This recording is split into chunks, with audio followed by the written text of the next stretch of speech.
Você sabe qual é o maior problema que as procuradorias enfrentam hoje? Acertou quem disse o crescimento exponencial da judicialização, ou seja, o aumento no número de processos. No caso do estado da Bahia, foram cadastrados em 2015 22.906 processos. Em 2017, foram 25.156. E em 2019, foram 38.558. Portanto, um aumento de 68% em 5 anos. Sim, muitos processos. Mas o problema não se resume ao aumento dos processos, pois eles, com o tempo, se transformam em sentenças. E essas sentenças se transformam em precatórios. Precatórios? Uma espécie de boleto que o poder público precisa pagar quando ele perde a causa na justiça. Para se ter uma ideia do tamanho desse problema, em 2019, a despesa do Tesouro com a Secretaria de Saúde do Estado da Bahia foi na faixa de 3,8 bilhões de reais. Até 2018, o estoque da dívida com precatórios somava 3,9 bilhões. Ou seja, a dívida com precatórios até 2018 já era maior do que o gasto do Tesouro com a saúde previsto para 2019. Assim, recursos que poderiam ir para a saúde, a educação, a cultura, etc., estão indo para o litígio, para disputas judiciais. E pior, estimulando a cultura do conflito, multiplicada a cada ano com mais e mais processos. Sim, muitos processos. Com mais e mais procuradores sugados nessa máquina de moer gente e recursos públicos. Mas o que está por trás desses números? O que essas cifras escondem? E o mais importante, o que podemos aprender com eles? Não seria a hora de perguntar: pagou por quê? E foi para responder a essas perguntas que surgiu esse projeto. Projeto Pagou por quê?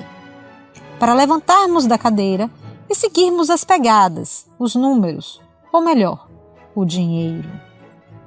Mas, para isso, primeiro foi preciso reunir uma equipe com múltiplos saberes, em condições de enfrentar as dificuldades. Sim, as dificuldades. E elas foram muitas. E o caminho foi longo e cheio de surpresas. Primeiro foi preciso escolher o foco, os precatórios do Tribunal de Justiça de 2018. Por quê? Ora, não tínhamos muitos braços e esses precatórios eram de valor mais elevado. Depois, descobrimos que os dados não estavam na PGE e nem na Cefaz. Mas onde estavam? Ora, no Tribunal de Justiça da Bahia. Ufa! Depois de alguma diplomacia, ofício, cafezinho e reuniões, finalmente conseguimos os dados sobre os precatórios pagos em 2018 e pudemos começar o trabalho. Podemos? Tem certeza? Só que não. Outra surpresa. Dos 1.445 precatórios pagos em 2018, apenas 587 tiveram seus assuntos encontrados no PGE-NET. E para começar o trabalho, era preciso conhecer esses precatórios, fazer o caminho de volta, achar suas sentenças e seus processos. Lembram? Sim, muitos processos. E agora? Mas se foram as esperanças dessa análise começar já de forma automatizada? Mas não íamos desistir assim tão fácil. Precisaríamos de um ser humano para identificar o assunto de 858 precatórios, lendo um por um. Além de revisar a classificação dos assuntos já existentes, ou seja, a taxonomia. Mas quem? Todos seguiam muito atarefados, afinal, os processos continuavam chegando. Sim, muitos processos. A tarefa coube a Diana Soares, que com a orientação da equipe fez mágica. Primeiro, criou uma tabela de assuntos, com taxonomia própria. Segundo, examinou e classificou os precatórios de acordo com essa tabela, contendo dados sobre o assunto, a secretaria e o valor do litígio. Terceiro, produziu cabeçalho padronizado para os pareceres do NER-PJ setor da Procuradoria que analisa os precatórios. Tudo isso, além de ser muito importante para o nosso projeto, também será imprescindível para a automatização do fluxo dessa informação em um futuro próximo. Mas nem tudo se resume a vitórias. Descobriu-se que em 2018 foram pagos 1.445 precatórios, em um total de 124,25 milhões de reais. Mas destes, apenas 1.023 puderam ser analisados pelo projeto, restando, portanto, 422 precatórios sem análise. Por quê? Ora, não fiquem tristes, pois 364 precatórios foram pagos apenas parcialmente, em razão da preferência constitucional prevista no parágrafo 2º do artigo 100, aquela que trata das causas de natureza alimentícia de idosos ou portadores de doença grave ou com deficiência. E, portanto, eles ainda serão analisados pelos próximos relatórios quando forem finalmente quitados. Já podemos, portanto, concluir o primeiro fruto do trabalho. Há falhas no sistema de pagamento e há falhas também na alimentação do assunto no PGNet. Mas o importante é que todas elas podem e devem ser corrigidas. E o melhor, já estão sendo. Mas vamos falar dos precatórios analisados?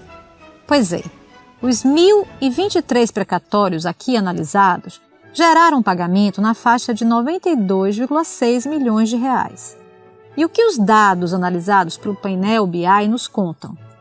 Contam muitas coisas. Como adiante será visto na apresentação de seus gráficos de forma mais detalhada.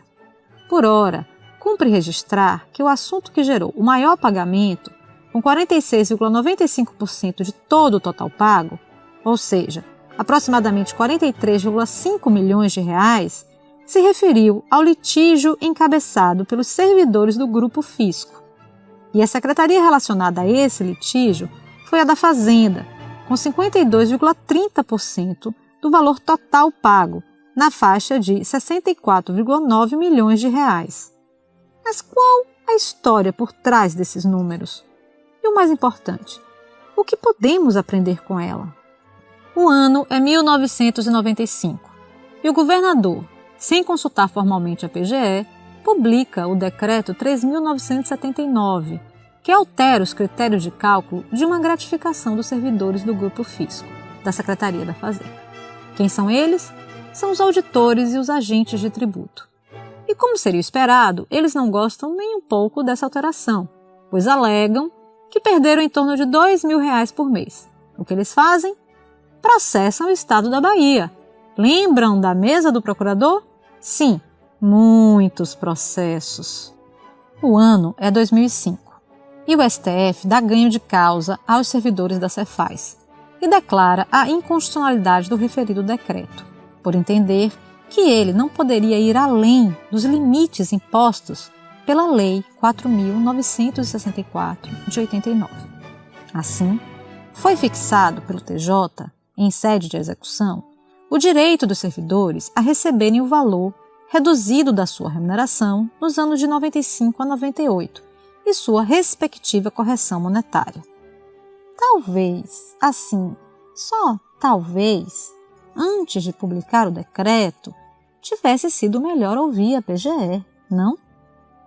O ano agora é 2018 e o resultado em números desse litígio é o Estado da Bahia pagando 412 precatórios, no total exato de R$ 43.319,31, referente a 74 mandados de segurança após 23 anos de petições, recursos, viagens, embargos, memoriais e sustentações. De fato, talvez fosse melhor ter ouvido a PGE. Será que já podemos responder à pergunta formulada por esse projeto? Afinal, pagou por quê? Porque estavam com pressa? Pressa demais para ouvir a PGE? Pressa demais para poder esperar a tramitação de uma lei? Não se busca aqui achar culpados. mas apenas entender de forma mais profunda a cultura, atitudes e contextos que estão por trás dos números e aprender com eles. O primeiro aprendizado é a importância da consultoria jurídica da PGE na análise dos atos normativos, a exemplo das minutas de decreto e anteprojeto de lei, e os graves prejuízos advindos quando tal atuação não é solicitada pelos gestores, como ocorreu no caso aqui analisado, ou mesmo quando é solicitada, mas não é observada. O segundo aprendizado é a necessária utilização da lei e não do decreto como instrumento normativo para definir os critérios da remuneração do servidor público. Enfim, o aprendizado nos deixa vários presentes, mas ele pede transformação. Dessa forma, depois de todo o caminho percorrido até aqui, é importante refletir. O que podemos fazer agora para que essa história não se repita de novo? Ficam algumas sugestões. Primeiro, elaboração de 2 pareceres normativos. Para orientar os gestores o encaminhamento obrigatório de todo o ato normativo à consultoria jurídica da PGE e a observância de suas recomendações, sob pena de apuração da violação dos deveres funcionais e ressarcimento dos prejuízos causados. Bom, o outro parecer, para orientar pela utilização de lei e não do decreto como instrumento normativo para definir os critérios da remuneração do servidor público. Segunda sugestão é formular consulta ao ENCAD sobre a abertura de sindicância pela Corregedoria da SAEB para apuração de ilícito tipificado pela Lei 8.429, de 92, tendo em vista recente julgamento do STF sobre a imprescritibilidade da ação de ressarcimento de ato doloso de improbidade. Terceira sugestão, a elaboração de estudo comparativo sobre o funcionamento da consultoria jurídica sobre atos normativos em outros estados da Federação, com vista ao estabelecimento de uma rotina na PGE que garanta maior segurança jurídica. Por fim, a elaboração do relatório Pagou Por Quê todos os anos, como atividade permanente da PGE, a partir de então, e mais, sua leitura, principalmente pelos gestores, que contém dados importantíssimos que aqui não puderam ser esmiuçados. Depois de 16 reuniões e muito trabalho, fica o registro de uma história de empenho e fé de um grupo de pessoas que buscou acender uma tocha em uma caverna de números, para descobrir que, por trás deles, havia, simplesmente, a necessidade de ouvir a PGE. Não sabemos o que nos espera no futuro, mas podemos construir hoje a esperança de que ele possa nos sorrir ali, mais adiante, em um tempo onde haja menos processos e mais saúde, educação e cultura.